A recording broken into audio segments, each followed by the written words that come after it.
Om Asato Ma Sadgamaya Tamaso Ma Jyotirgamaya Mrityurma Amritam Gamaya. Om Shanti Shanti Shanti. Om, lead us from the unreal to the real. Lead us from darkness unto light. Lead us from death to immortality. Om, peace, peace, peace. So welcome back to this new session of the Vedanta Study Group. This session, we are going to start with this text, Vedanta Sara of Sadananda Yogendra. This is the translation by Swami Nikhilananda. And I have given you a PDF of the text. You should have received it with the email in which you got the link. So you can have the PDF on your computer just for reference. If you don't have the book, it's much better to have the book so that you can follow along with it.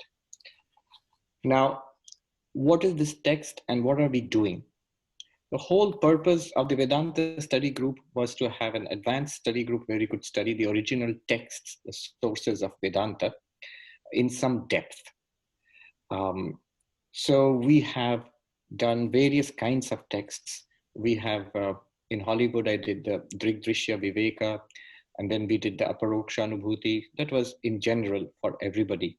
But in the Vedanta study group, we at one time, we did a little bit of the Panchadashi. And recently, we have been doing the Mandukya Upanishad. The fundamental texts of Advaita Vedanta,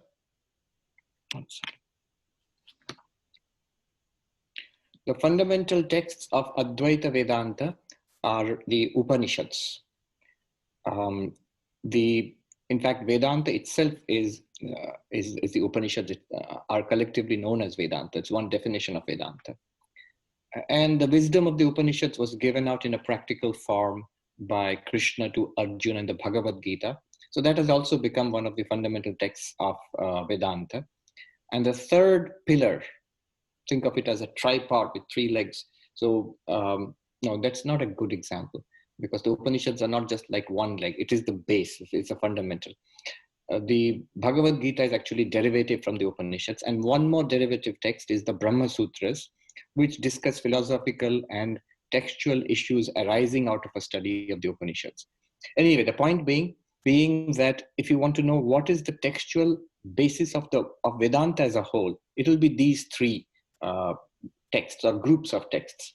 The Upanishads are a group of texts, that is Vedanta fundamentally, and the Bhagavad Gita, and the Brahma Sutra, along with the commentaries written by the great masters of Vedanta like Adi Shankaracharya. Depending on the commentaries, different schools of Vedanta have come out, and we are studying one school. Our primary school is the Advaita Vedanta, non-dual Vedanta. That's what we study, that's what I teach. Now, a lot of other texts were written. These later texts are often classified as prakarana. There is no easy translation of that. Prakarana literally is usually translated as an introductory text, though some of these texts are not at all introductory, they are pretty advanced. But they all teach the same thing as the Upanishads do. The text which we are going to take up is one such prakarana, the Vedanta Sara. It is actually an introductory text. Why are we doing this? See, my idea was to study the Upanishads together, and I decided to start at the top, begin with the end, the most powerful, the most direct, the most powerful of the most compact of the Upanishads, the Mandukya Upanishad, along with Gaudapada's Karikas, which we successfully, by the grace of God, we studied it, and it is complete, and it is available as podcasts free to download from the internet. So that's done, but that is not the way it's usually studied. Nobody starts out with the Mandukya generally. It was more my ambition than anything else. It's more for my own sake than for the sake of the students. But having done that, now we can take the scenic route. We can take our time and do it slowly and the way it is supposed to be done. So what one would do is go through the major Upanishads. The major Upanishads being the Upanishads selected by Adi Shankaracharya to write commentaries on. Bhashya. Bhashya means commentary. So he did it for 10 Upanishads and arguably an 11th one. The 10 Upanishads being the Isha, Kena, Katha, Mundaka, Mandukya, Aitareya, Taittiriya, the Prashna Upanishad, the Chandogya, and the Brihadaranyaka. Isha, Kena, Katha, Prashna, Munda, Mandukya, Titiri, Aitareyam, Chandogyam, Brihadaranyakam, Tata. So there's a little Sanskrit verse which gives you the whole syllabus. So these are 10 Upanishads, which we now call major Upanishads. And the 11th, which might be Shankaracharya's commentary on, which comes with Shankaracharya's commentary, is the Shvetashvatara.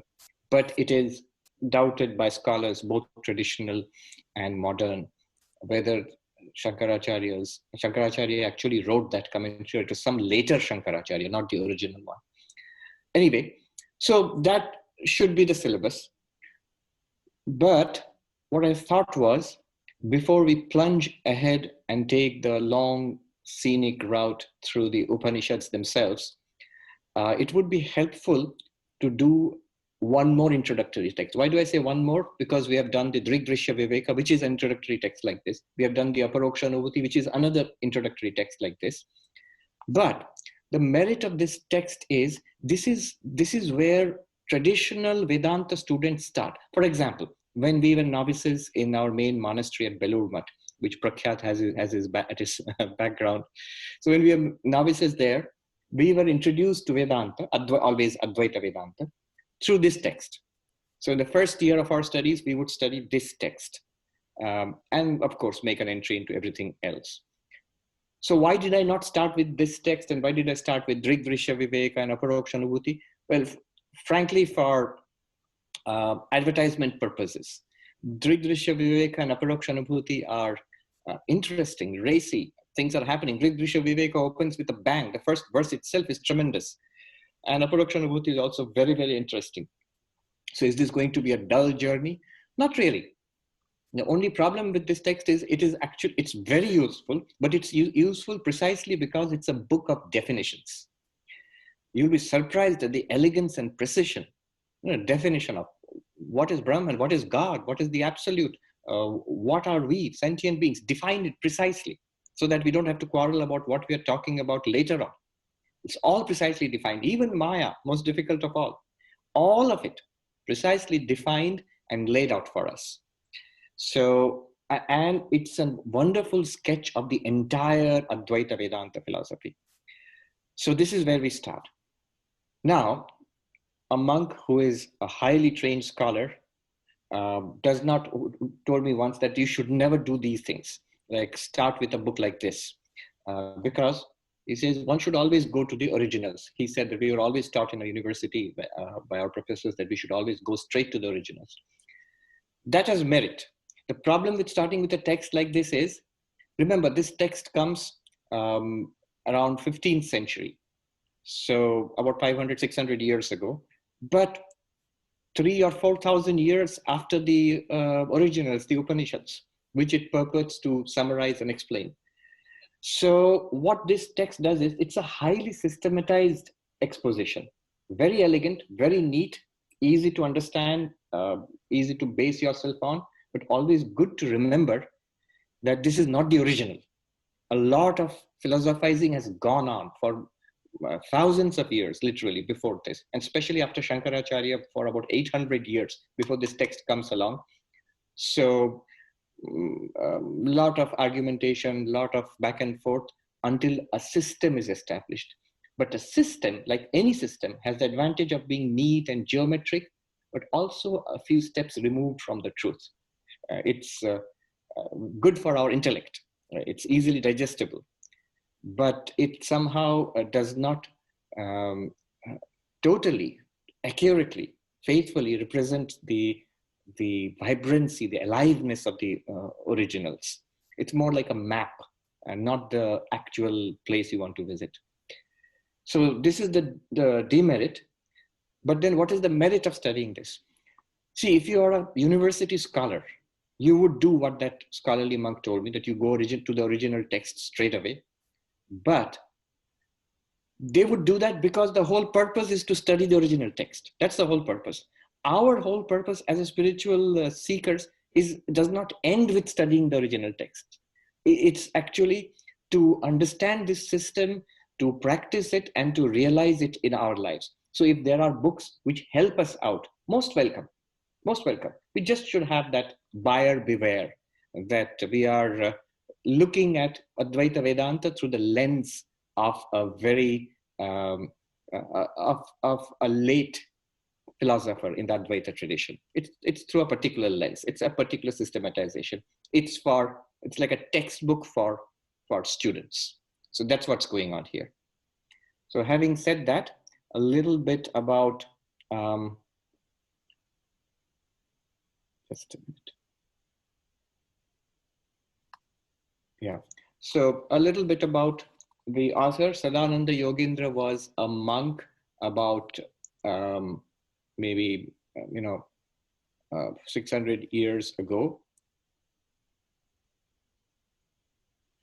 And this book, since he wrote it for students who want an introduction into the philosophical system of Advaita Vedanta. Since that time, traditional Vedantic scholars have been introduced to Advaita Vedanta through this book. And as I said, in our monastery, when we studied Vedanta systematically, we were introduced to it through this book. So we're going to do this. It's a short text. In fact, recently I taught it at the Vivekananda Vidyapeeth in Wayne, New Jersey.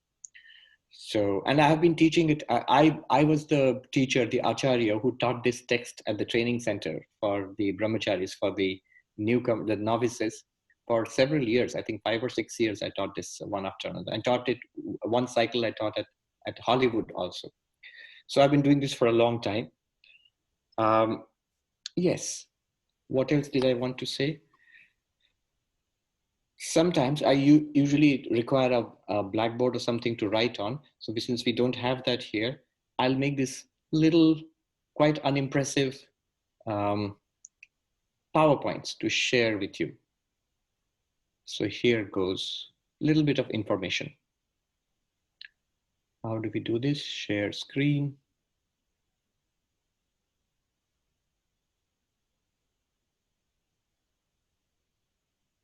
Okay, can you see the PowerPoint? Yes? Yes, ma'am. Let me just maximize it now.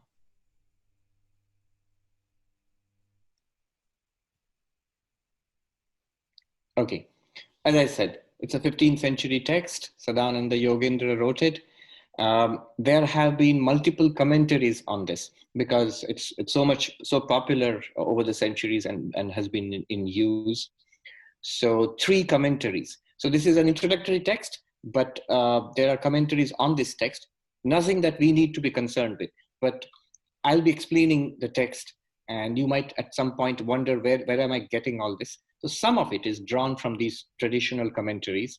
The first commentary is called the Vidwan Manoranjini, written by another monk, Ramatirtha, sometime after Sadananda Yogendra. Literally the word Vidwan Manoranjini means the delight of scholars. So the commentary itself is called the Delight of Scholars. And you can imagine it. The commentary is more difficult than the original. The next one is by another monk called Nrisingha Saraswati. And that commentary is called the Subodhini, literally, which means easily understood, and which is more difficult than the earlier commentary. And the last one, which I'll be relying on a little bit more for this time around teaching, was by another Sanskrit, another philosopher, Apodeva, which is called Balabodhini, which is the most difficult of them all. And it means, wait for it, easily understood by children. Balabodhini, for the easy instruction of little children. So why would, just as a matter of curiosity, why would one write complicated commentaries for what is meant to be a textbook? What these commentaries actually do is they fill in. This book is a bare bones outline of Advaita Vedanta. But if you want the details, you go to the commentaries. And they provide you explanations, arguments, and so on and so forth. Anyway, we won't be seeing any of this too much. It'll be in the background when I'm explaining stuff. Okay, that's it. Now, let's start the text. Use the PDF I've shared with you. This text and the PDF are not the same. The PDF is the original Sanskrit with the English transliteration. It's the advantage of having the English transliteration. So you can follow the chant, if you like, with an English translation made by one of our Swamis. It was never published as a book. This is the book available on the market, Vedanta Sara of Sadananda, translated by Swami Nikhilananda of our East Side Center. It's very easily available on YouTube, or sorry, not YouTube, on Amazon, on the Vedanta Press. I think just $4 or $5. It's inexpensive. I recommend that you order it. I had sent out the links. If you got that email, you'll find the links where you can order this book. Some of you already have it. So today I will, I'll make a beginning. We shall start the text today. And just as always, Prakhyat this time is our coordinator. Just as always, he'll keep a lookout for people coming in, for people raising their hands in questions. As we go along, raise your hands or write a question in the chat. We will stop once in a while to deal with the questions and have a little discussion. So let's make a beginning. This is Vedanta Sara. The beginning, in the first verse, the first two verses are invocations. Let me share, just for today, I'll share the PDF, but otherwise you can look at it on your own screens. This is a little cumbersome.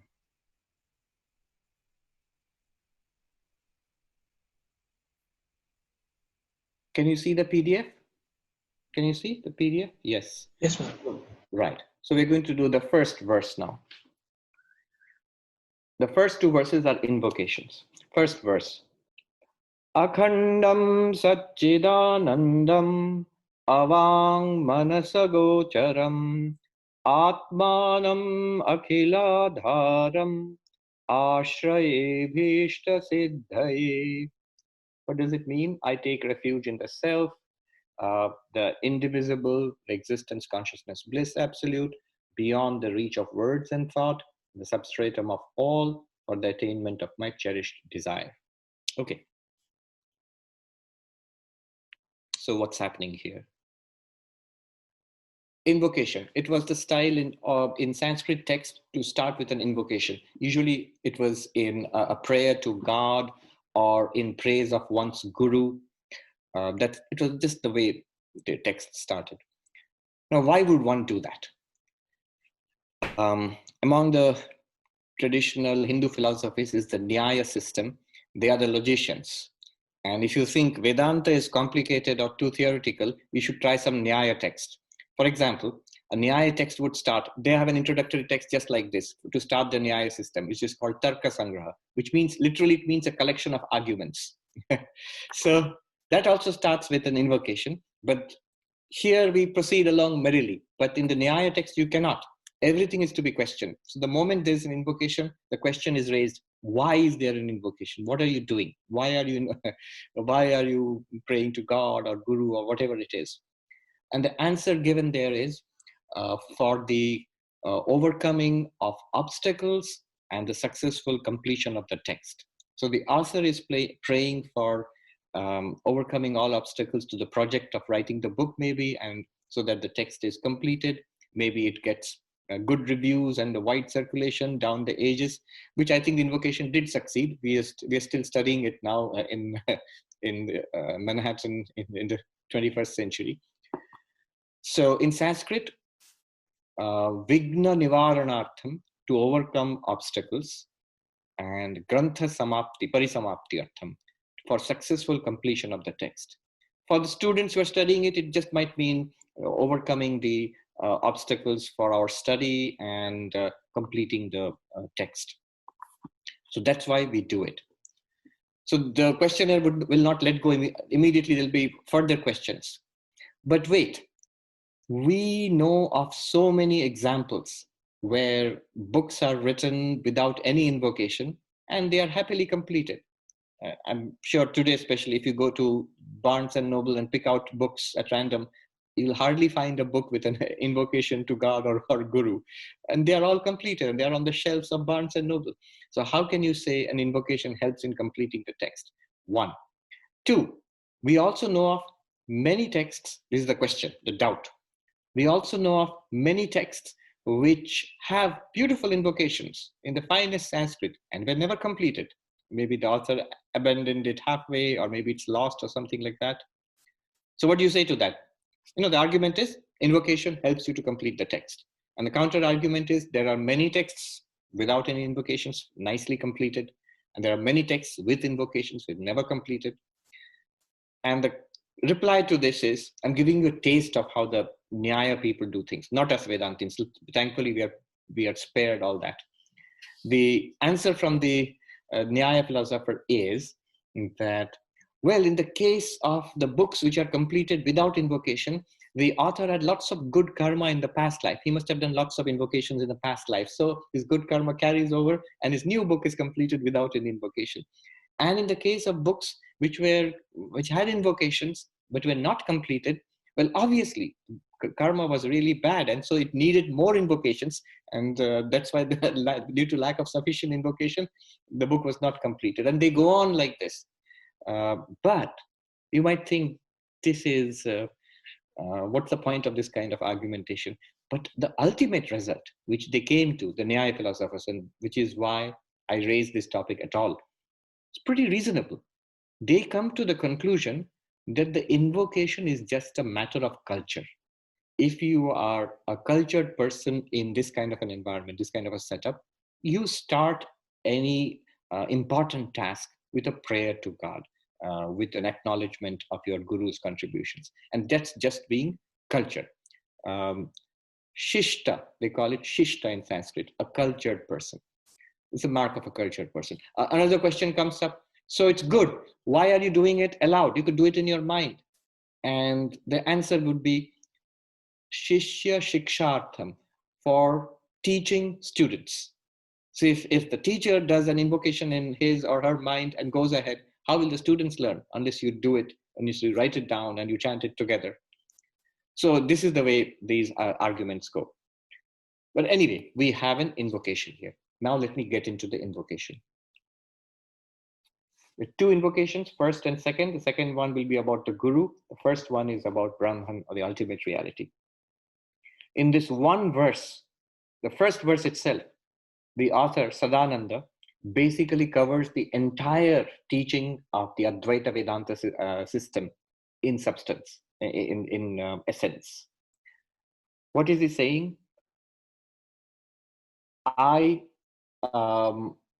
salute, or I take refuge in, ashray, I take refuge in that ultimate reality, which is akhandam. The word akhandam means non-divided. Khandam means divided, different. Akhandam, undivided, non-different. Akhandam, Satchidanandam, existence, consciousness, bliss. So let us stop here and see what it means. The ultimate reality, according to Vedanta, is devoid of any difference. There is no difference. There is no division. Now, division or difference is the basis of our day-to-day life. And right here, I and you, we are different. It seems quite obvious. I'm in a different place. You're in a different place. I'm different from the instrument, the computer I'm using. Your computer is different from my computer. And there's this whole, if you look around the room, you'll find so many differences: doors and windows and lights and fans and dogs and cats and men and women, space and solid and liquid. So much difference all around, seems to be full of difference. Now, to get a handle on differences, what kinds of difference are there? So in Vedanta, they talk about three kinds of differences. All differences may be classified under three kinds. The three kinds of differences are, difference in Sanskrit is bheda. Bheda means different. Swami Abhedananda. Abheda means non-different. Bheda, different. Abheda, non-different. So one whose bliss is in the non-different. Abhedananda, whose bliss is in Brahman, which is non-different. Anyway, so bheda, difference is of three kinds, according to Advaita Vedanta. What are the three kinds? Vijati abheda, Sajati abheda, Swagata abheda. Let me put it on the screen, and then you can take a look. Where did it go? Yes. 1 second. What happened?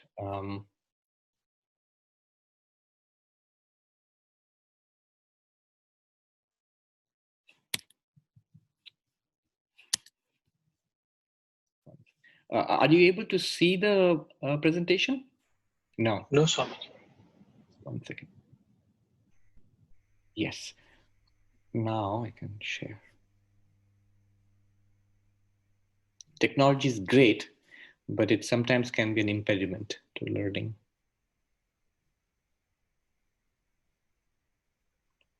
Okay, now you can see it. Yes. Three kinds of bheda, difference. So what are these three kinds of difference? Vijatiya bheda, difference of kind. So for example, trees and rocks and animals and birds, they're all different kinds of things, of species, of classes. So these are vijatiya, different kinds of things. Brahman, the ultimate reality, does not have this kind of difference. It's a tremendous claim. What does it mean? There is nothing apart from Brahman. So Vijatiya difference means there are other kinds of things. So I'm a human being, you're all human beings, but there are other kinds of things. There's the chairs we are sitting on. There are the computers we are using. There are different kinds of things from us. So Brahman does not, there's nothing that exists which is different from Brahman. Vijatiya Bheda means there is no non-Brahman in this world, which is a huge, huge claim, which we shall explore through the text slowly. But it just means all that we see is, in some sense, it must be Brahman. And in the sense we take it to be, here is a computer, here is a person, here is a light, here is a table. That's that. The moment we say that's that, Vedanta is saying it's wrong. If you think it is just people and tables and chairs, then what you think are just people and tables and chairs, they are appearances. They cannot be real. They have to be nothing other than Brahman. This is the claim. We'll see how it makes perfect sense. Now it seems crazy. We don't see Brahman anywhere, and here the claim is that there is nothing apart from Brahman. We see everything except your precious Brahman, and Vedanta is claiming Brahman is the only thing that there is, and there is nothing different from Brahman. So Vijatiya Bheda is difference of kind, just as trees and rocks are different and animals are different kinds of things. The second kind of difference is they are different, but of the same kind. So the question might be, like a polytheist might ask, yes, God exists, but there may be many gods. So you're right. It may be that there is only Brahman, there's nothing other than Brahman, but there could be more than one Brahman. So it's still Brahman, nothing other than Brahman, but several Brahmans. So an example of this kind of system might be the Sankhya system, where we are all pure consciousness. We are Purusha, pure consciousness, but each of us is a separate pure consciousness. There are multiple pure consciousnesses.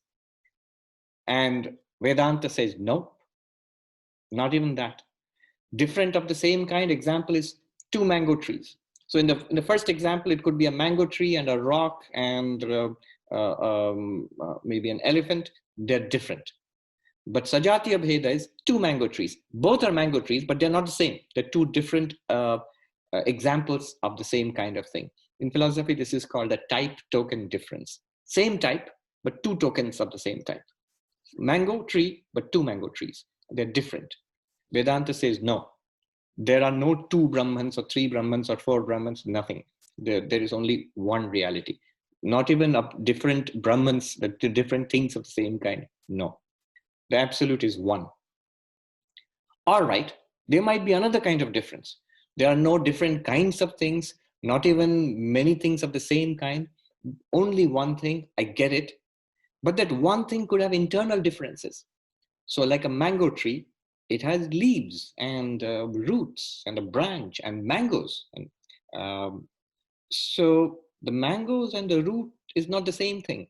The trunk and the branches are not the same thing. The leaves and the twigs are not the same thing, although they are all part of the same mango tree. So is it possible that Brahman has internal differences? So for example, an example would be the system of Vishishtadvaita Vedanta, which says there is only one ultimate divine reality, but all of us, we are parts of it. And as parts, we are different. There are sentient beings, there are insentient beings, there's a material universe, and we are conscious beings, all conscious beings, and the entire material universe. They're all part of one organic whole. But within that organic whole, there are differences. Brahman is the ultimate reality, but within Brahman, there are differences, internal differences. That's Vishishtadvaita. Vedanta is saying, Advaita Vedanta is saying, no, not even that. There is no internal differentiation. All of it is just pure being, which is not different from pure consciousness, which is not different from pure bliss. Sat, Chit, Ananda. Is there anything apart from Satchidananda? Vijatiya Bheda, the first kind. Vedanta says no. Are there many Satchidanandas, plural? Sajatiya Bheda? Advaita says no. Within Satchidananda, maybe there are three parts, a Sat part, a Chit, an existence part, a consciousness part, a bliss part. Or like Vishnu has multiple hands and a head and a tummy and legs. No, none of that, no internal difference. It is one absolute without any internal differences and without any kind of anything other than that also. So this is the meaning of the word akhandam, non-divided. So you can see a huge amount is packed into it. What is this non-divided reality? So I have this funny little story I usually do not fail to share. About 20 years ago, I was in an ashram, and the Swami is a very big ashram with many units. So one of those units, where a lot of work was done for poor kids of the neighborhood, they got a donation from a rich person. And the rich person wanted a plaque to be put up, and the plaque would say that by the grace of Sri Ramakrishna, who is a part of the partless infinite, who came as with the gracious, by the grace of Sri Ramakrishna, we are able to do this. And that rich person promised a certain amount of money. Now, when the head of that unit, the monk, went to our head monk of the ashram, the head monk was furious. He said, "What? Sri Ramakrishna is a part of the partless Brahman. I will not allow the partless Brahman to be parted." And he said, "Akhanda" in Bengali, akhanda, the same word, akhanda. Brahman is akhanda, without part. Don't you know your basic Vedanta? Haven't you studied Vedanta Sara? And he called us, a few of us, we are novices, we're just youngsters. You guys read a lot. Tell me, am I right, or is this person right? Can akhanda, Brahman, the partless, be parted? Can Sri Ramakrishna be a part of the partless? And we, of course, had to say, no, Swami. The funniest was the Swami who was receiving the donation. He was standing outside with an ashen face, He said, "I don't care if Brahman has parts or does not have parts. I just don't want my donation to be parted. I don't want to part with my donation." So, Akhandam means partless. What is Akhandam? Sat, Chit, Anandam. Sat means existence. Chit means consciousness. Ananda means bliss. I will not go into that because that will just take up all the time. We have become used to this terminology: pure being, pure consciousness, pure bliss. What does it mean? In Vivekananda's words, it is not that Brahman exists, but it is existence itself. It is not that Brahman knows, but that it is knowledge itself. It is not that Brahman is happy, but it is happiness itself. Okay, that sounds interesting. Um, let me stop the share. Can you all see me now? You can see me? Yes, sir. What does that mean? Brahman is not that Brahman exists, but it is existence itself. The moment we say existence, you know what comes to our minds? Things which exist. I exist, you exist, people exist. The chair I'm sitting on exists. The building and even the air, even the space seems to be pretty empty, but in some sense it exists. Or more abstract things like numbers or ideas, in some sense they exist. So the moment we say existence, we think of things existing. But Vedanta is not talking about that. Vedanta is saying that at least conceive of existence itself. Instead of thinking of, say, waves, think of water. There are two ways of thinking of the relation between waves and water. You can think of a wave and it has water in it, but that would be a weird way of saying it. Wouldn't you rather say water is appearing as a wave? Yeah, that sounds more logical. Water is appearing as a wave. Similarly, Vedanta, what Vedanta wants to say is, can you think of existence appearing as chairs and tables? Existence is the reality, being is the reality, and it appears as existing things. We tend to think things exist. It's like things have existence in them. That's a weird way of putting it, but that's what it means. It's like saying a wave has water in it. You might ask, what's wrong with that? What's wrong is it is like saying like a bucket has water in it, a wave has water in it, but wave is nothing apart from water. A bucket can exist without water, can be an empty bucket, but there's no such thing as an empty wave. The wave must be water. Similarly, when you come to existence, note nothing can exist without existing. It sounds like a silly tautological statement, but nothing can exist without existence is exactly like saying there can be no wave without water. All things exist, which means the Vedantic way of putting it would be existence appears as all things. We say our language is not suited to this kind of thinking. Our language is very dualistic. So we say table exists, chair exists. Vedanta would like us to say existence tables or existence chairs. It's murdering the language, but that's what Vedanta is trying to say. The reality is existence, and it manifests itself, or we experience it as existing things. When things come into existence, it's not that existence has come into existence. The thing has come into existence, and the thing goes out of existence. Existence continues. Wave arises in water does not mean water has come into existence. The wave has arisen in water, remains in water, dissolves back into water. All things in this universe, they arise in existence, they shine in existence, and they fade back into existence. Okay, that is, to put it in one word, Sat. In Sanskrit, Sat, pure being. Chit, I will not go into details. In the same pattern, Chit is consciousness. The moment we say consciousness, we think of conscious thoughts, feelings, emotions, ideas, perceptions, understanding, memory, all of that. These are instances of consciousness. They're not consciousness itself. Consciousness is experienced in these moments. These are actually movements of the mind which shine in consciousness. Consciousness itself is not a thought, feeling, perception, memory, idea, none of it. But they all shine in consciousness. And bliss, in the same pattern, I'll just leave you with this suggestion. Bliss is not a pleasant feeling or an exciting, thrilling experience. Bliss is that which is experienced as all kinds of joys of our world. Shankaracharya says that ocean, the spray of which people in this world are madly running after.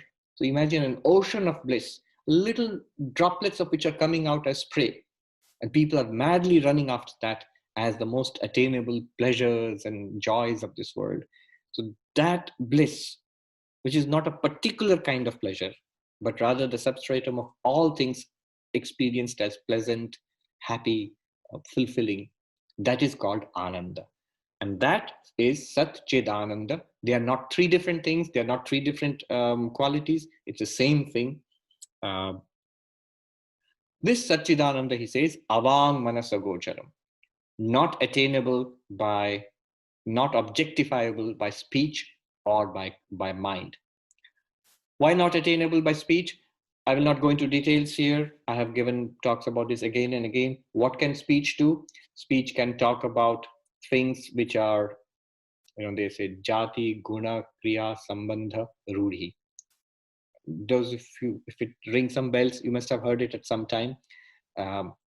If something belongs to a class of objects, like a cow, there's a species of cow. So you see one instance and you say, that is a cow. How did you know? Because it belongs to a species which you are invoking. This is an instance of a species. So cow, you are using jati.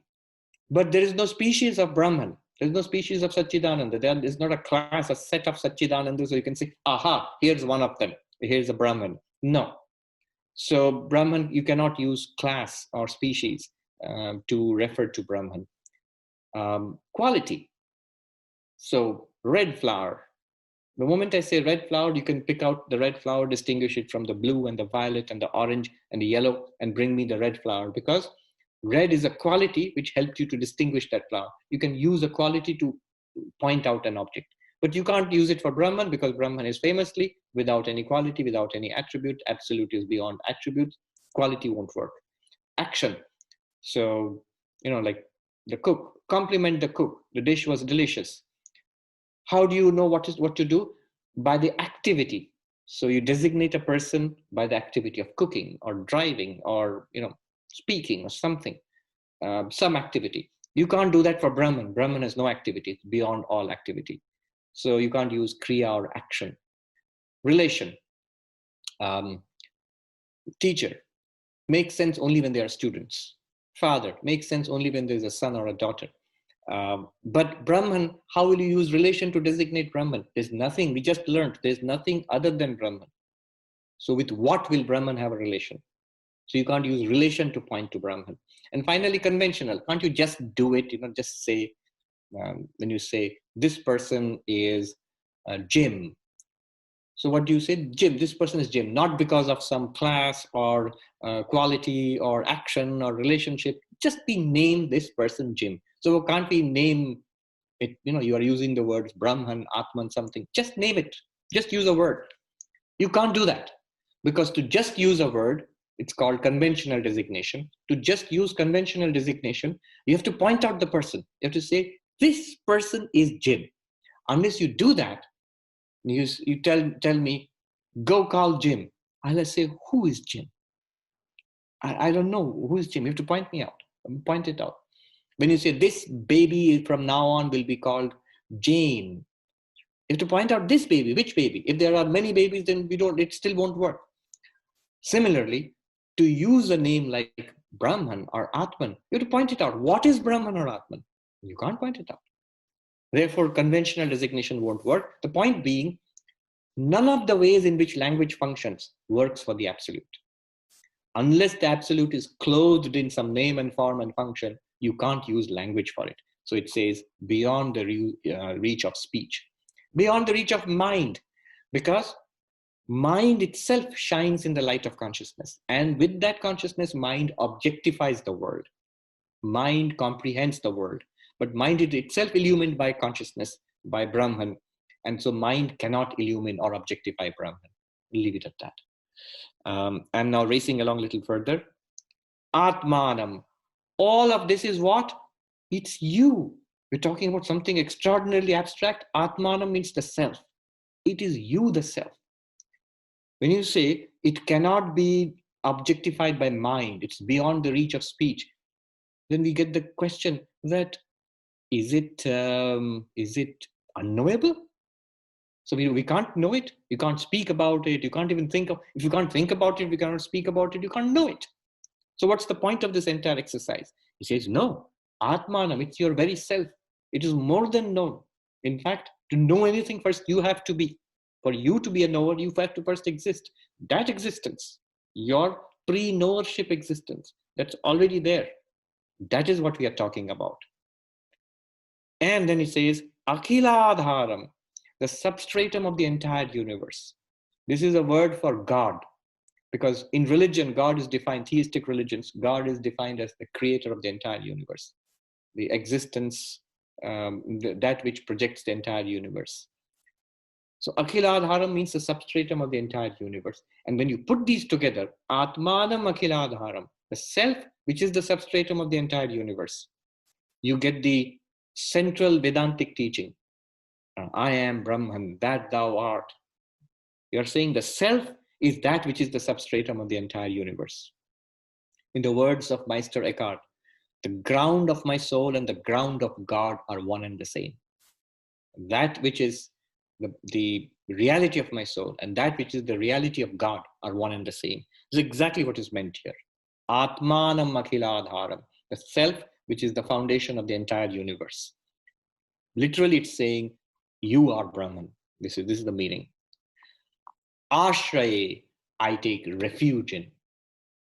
Now, this is a traditional way of approaching God. But what does this mean in this context? Ashraya literally means I take refuge in Vishnu or in Durga. The worship of Durga is coming up. I take refuge in Durga. That's understandable. I take refuge in God, or a refuge in the Buddha. But what does this mean? I take refuge in myself. So it basically means here, Ashraya means the only way you take refuge in yourself is to recognize yourself as the substratum of the entire universe. That this one reality in which the universe appears and you, the knower of the universe, appears, they are one reality. Atman is Brahman. Recognizing this is taking refuge. The meaning of taking refuge is this. Why are we doing all this? Abhishta siddhaye, for the fulfillment of my cherished goal. Abhishta, cherished goal. Siddhaye, for success. What is the cherished goal? Two meanings here. One meaning is for enlightenment. The whole purpose is for realizing that I am Brahman. The whole of Advaita Vedanta. That's my cherished goal. Why is that a goal? We will see. Because if you attain that, you attain the ultimate purpose of human life, which can be stated in two ways. One is freedom from the cycle of birth and death, which is a common trope in all Indian philosophy, except the materialists. And the second way of putting it is attainment of fulfillment and transcendence of sorrow. Atyantika dukkha nivritti, paramananda praptischa. Atyantika dukkha nivritti means transcendence, complete transcendence of sorrow, a complete cessation of sorrow. And paramananda prapti, attainment of the ultimate fulfillment, of ultimate bliss. That is the result promised. How do you do that?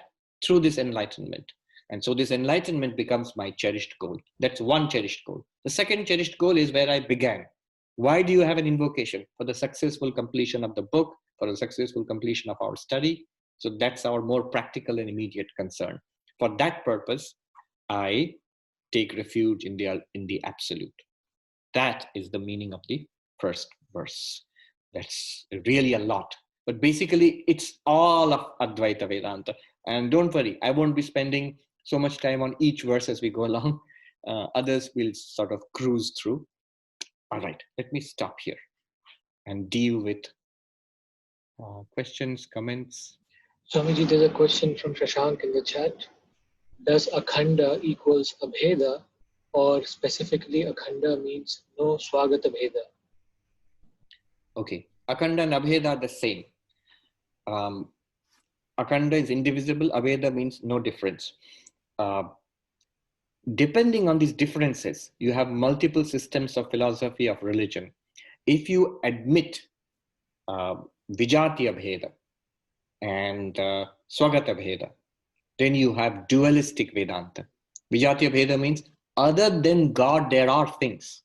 And the dualistic systems say, yes, the world is there, human beings, sentient beings are there, and they are all different from each other, and they're different from God.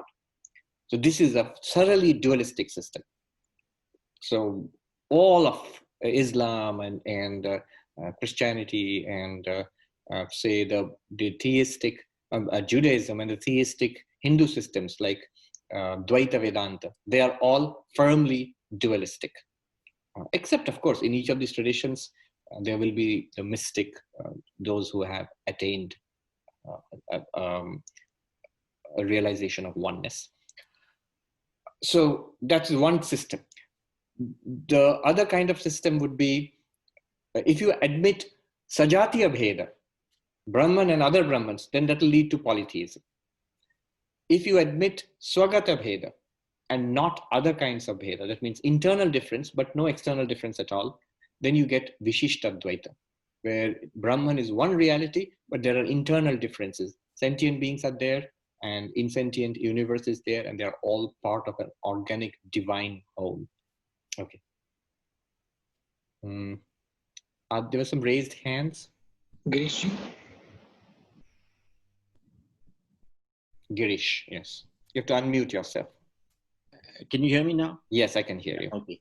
I'm afraid I have to go back to basics. I keep going back and tying myself into knots about these things. So the concept of Brahman, of Akhandam, as we are saying, is actually born in the empirical domain of our human minds. It would seem thus that the concept of non-dual Brahman is a mental creation, yes, an abstraction, perhaps even a convenient fiction to explain our experiences.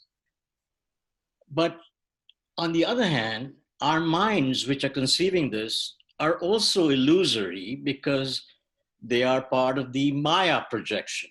Yes. So it becomes sort of a circular thing in my mind, and I keep asking myself, so what is real? I mean, are we inventing Brahman, or is Brahman inventing us?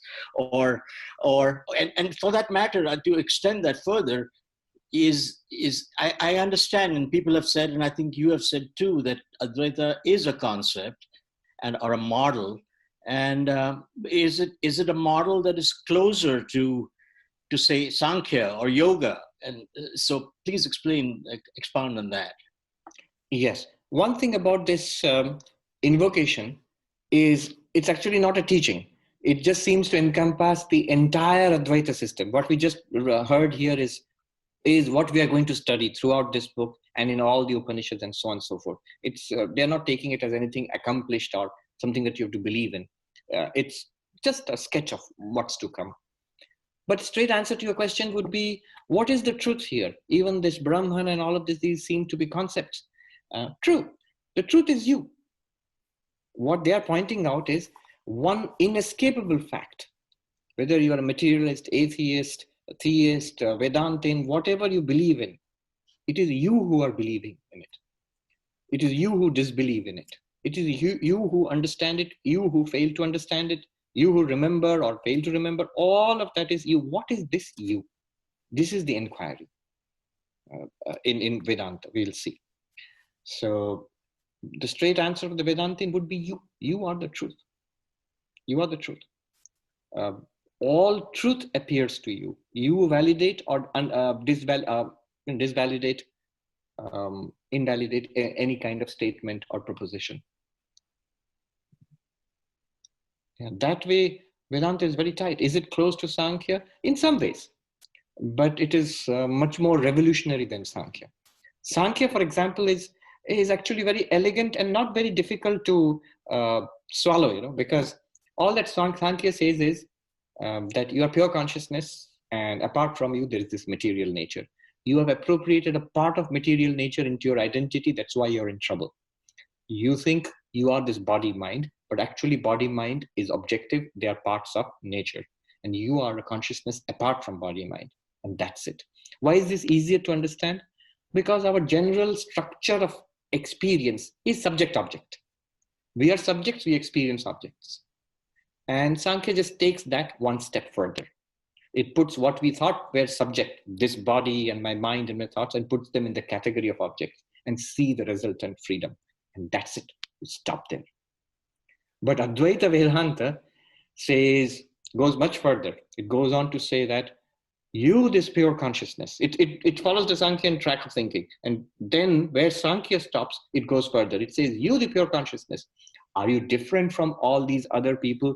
There are 63 people here today. Are there 63 pure consciousnesses or one? Advaita makes the radical claim that we are one pure consciousness. And there are arguments to prove this and ways to understand this. It goes further. That which seems to be an other to consciousness. Here we have Vijatiya Bheda. Other than consciousness is non-conscious, insentient, material. Is that really separate from you? Or is it in some sense you? And Advaita Vedanta makes the even further radical claim, this entire universe which we are conscious of, it is nothing other than we, the consciousness. That's the meaning of the falsity of the universe. It's false as a separate entity apart from Brahman. It is Brahman. All these differences are appearances, which is the great doctrine of Vivarta, the theory of appearance. Okay, let's see. There are other questions? Shekhar? Namaste, Swamiji. Namaste. Hope I'm not jumping ahead, but usually a person like you and your reflection are identical. So is it correct to say Brahman alone exists and the world is a reflection of Brahman? Let me stop you right there. You and your reflection are identical. So when you look at your reflection in the mirror, what do you mean by identical? The reflection in the mirror is similar to your face, but it's not you. Identical means one and the same, only one reality. But the reflection in the mirror is not the same as your face. If you have 10 mirrors, you will see 10 reflections. So clearly the reflection is different. The reflection is not identical to your face. It's actually identical to the mirror. It looks like your face. So 10 mirrors, 10 reflections. If the mirror is concave, it will not even look like your face. The mirror is convex, it will not even look like your face. So reflection is never identical to the original. Reflection is rather an appearance of the original, given a reflective medium. That's one way of putting it. So is the world a reflection of Brahman? Reflection of Brahman, yes and no. We will see later on, all this will come up. Idea of Maya, what is Brahman, what is the Atman, how did we become these sentient beings? We seem to be different from Brahman. How does this world appear? All of that will be discussed. And the whole methodology of Vedanta will be discussed. I won't go into it now. Yes. Next. Punita ji? Pranam Swamiji. So one of the things that this Akhila Dharam brings to me is in his own humorous ways that Alan Watts would point to our own experience of going into deep sleep. And he would say jokingly, just reflect on the thing that if you go into deep sleep and never wake up. And he says, if you reflect on it more seriously, this whole thing kind of brings more reality to the fact that we are the substratum, because the world as we know it won't exist anymore. So only when we wake up, the world comes into being as we know it in terms of all the differences and me and you and everybody else. But if he never woke up, that's it. And he actually, so funnily enough, he supposedly died that way. I mean, he went into deep sleep and never woke up. So I don't know, I mean, if you could, I know you are the one who introduced me to Alan Watts, so you probably know what he was pointing to, or was it something just for fun? Yes, this is the influence of Mandukya. Yeah, so this is the advantage and the problem of having started at the top. So we are right now starting from the base camp, building up, getting the building blocks of Advaita Vedanta and slowly building up. We'll come to that eventually. Mandukya takes a very high stand, a non-dualistic stand. Everything, you are the witness of the presence and absence of experiences. Presence of experience or presence of objects. Presence of objects, waking state. People and the world, your own body, dream state. No external world, but it seems to be like that in the mind. Still object. They are mental objects. And the absence of objects, which is deep sleep, a blankness which is experienced. But the attention is always towards the object or the absence of the object. We are immersed, we are enthralled in the waking state. We are bewitched by our dreams, and we are dulled and deadened by the blankness of deep sleep. But who is the one, or what is the one to which these three are shining and disappearing. That is what Alan Watts is pointing towards and Vedanta is pointing towards. And it's a very stunning claim. Whatever you see in the world right now, this entire vast universe, so full of temptation, so full of trouble, so full of anxiety, is exactly the same what you experience in deep sleep. There is nothing more right now than what was there in deep sleep. Can you imagine? Is that scary or is that a big, big relief? Relief. Yes, if it is true, now you can experience this world, both yourself and everything around you, with great peace, with the deep peace of Sushupti. In fact, don't fall asleep, but with the complete rest and unconcern of Sushupti, deep sleep, you can actually experience this world with what Swami Vivekananda called intense activity in the midst of eternal calm. Eternal calm is what you experience as in your real nature. Okay, good question. But several steps ahead of what we are doing right now. Prabir Babu. Yes. Maharaj Pranam. Namaskar. I have a question. Why did Sankhya need to have multiple Purushas and not just one Purusha to explain their philosophy? I mean, I'm just trying to think that they could have just one Purusha and Prakriti and several body minds, and they could still have the same. What's the significance of having multiple Purushas, each one of us being a separate Purusha? Sankhya is fundamentally pluralistic. They give 5 major arguments to say why we require several Purushas.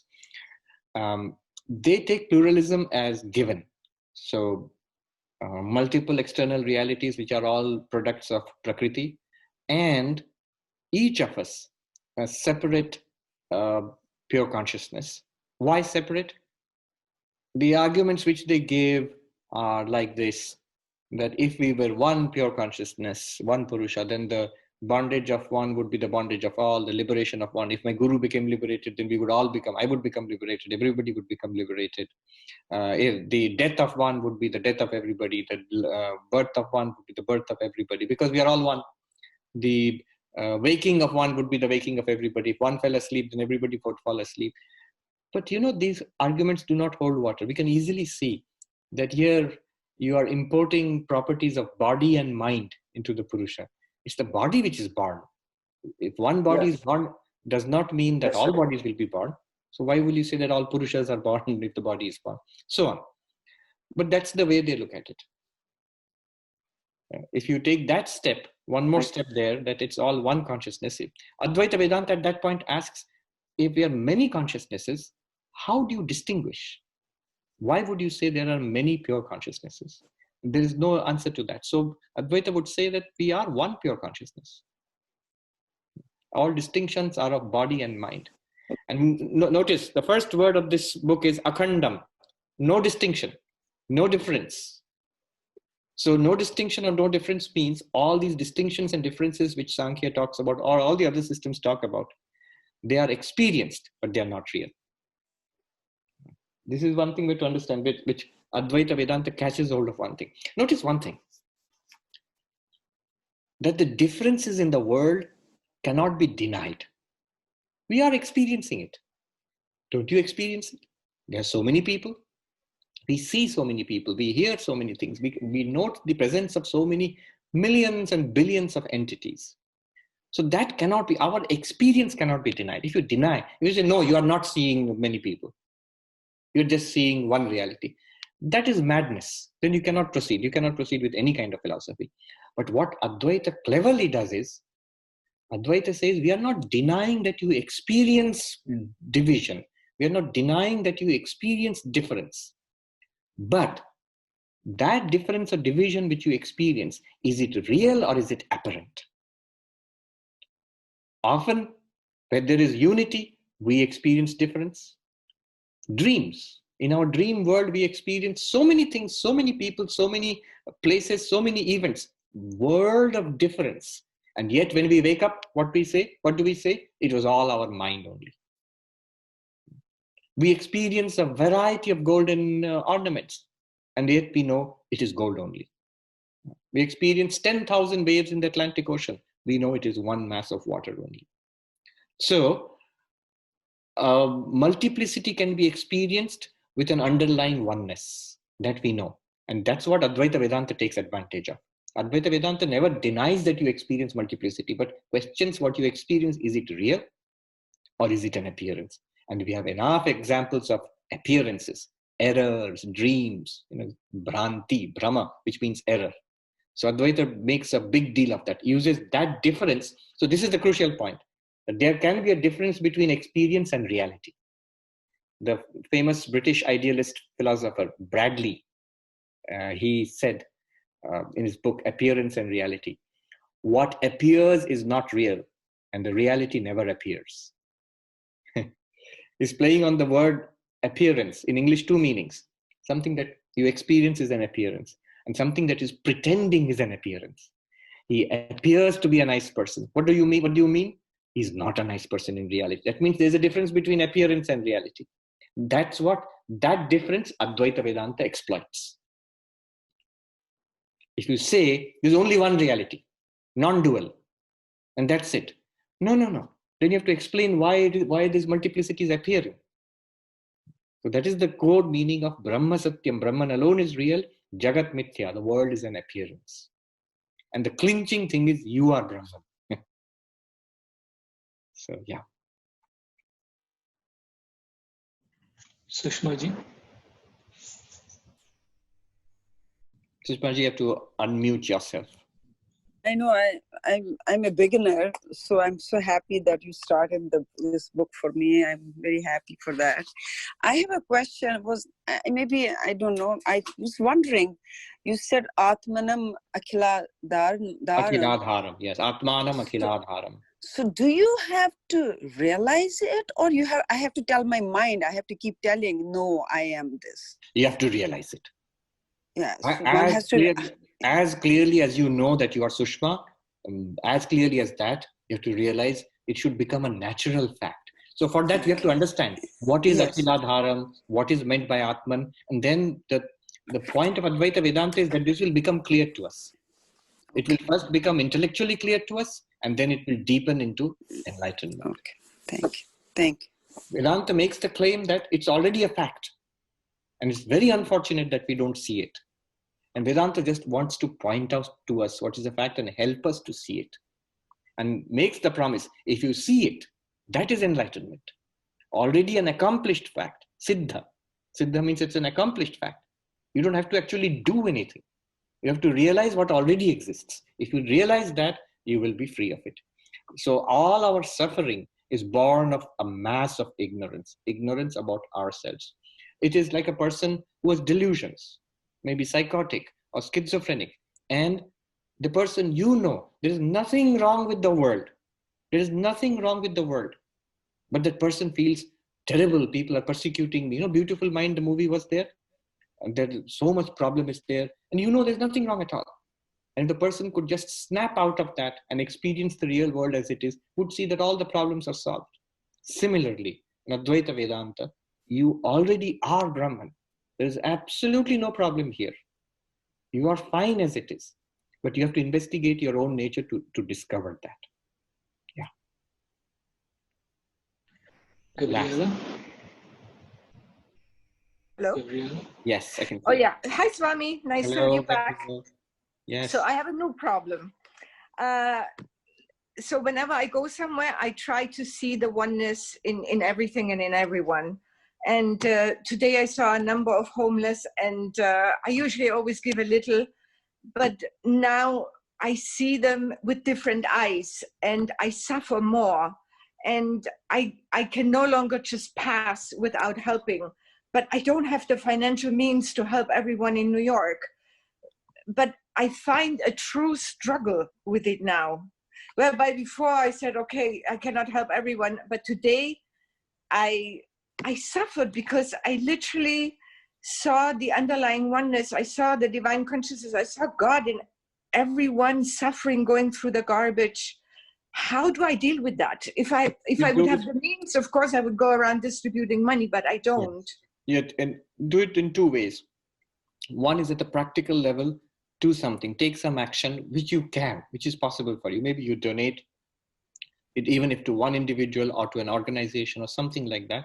You take action within your within Gabriel's limits, what is possible for Gabriel.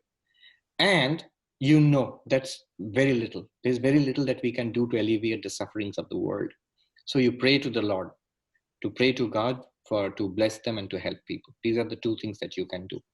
Remember, philosophically speaking, you are making a jump. The oneness within which is within everybody. That's one thing. And Gabriel is a particular instance of that oneness. Gabriel is not the oneness.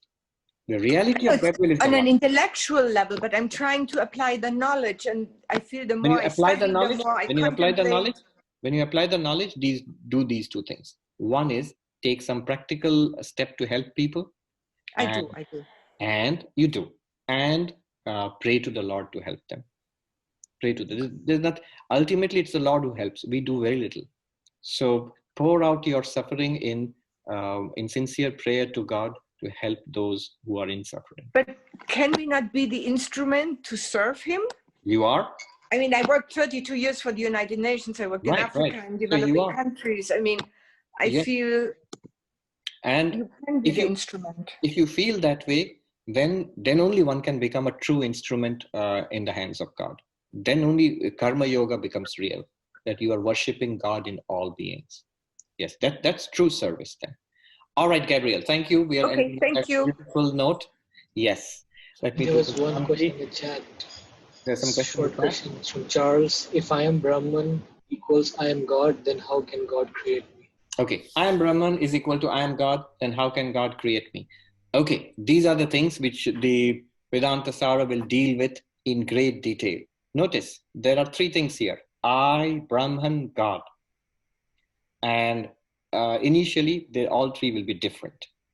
God is different, I am different, and Brahman is the absolute. So we begin with this, with God, individual, and world, a triangle of God, individual, and world. I am the individual. Here is the world that is clear to me. And there is something called God, which religion tells me, holy people tell me that there is something called God. We begin with this triangle. This is the triangle of religion. Advaita Vedanta wants to say that there is an ultimate reality, Brahman, which appears as this triangle of God, world, and individual. Is one Brahman which appears as all three. Not only that, you are Brahman. God is also Brahman. And the world is an appearance of Brahman. It's a superimposition on Brahman. So we'll leave it at that. There'll be a very detailed discussion towards the end of the book. In what sense am I Brahman? Om Shanti Shanti Shanti Harihi Om Tat Sat Shri Ramakrishna Arpanamastu. Thank you very much.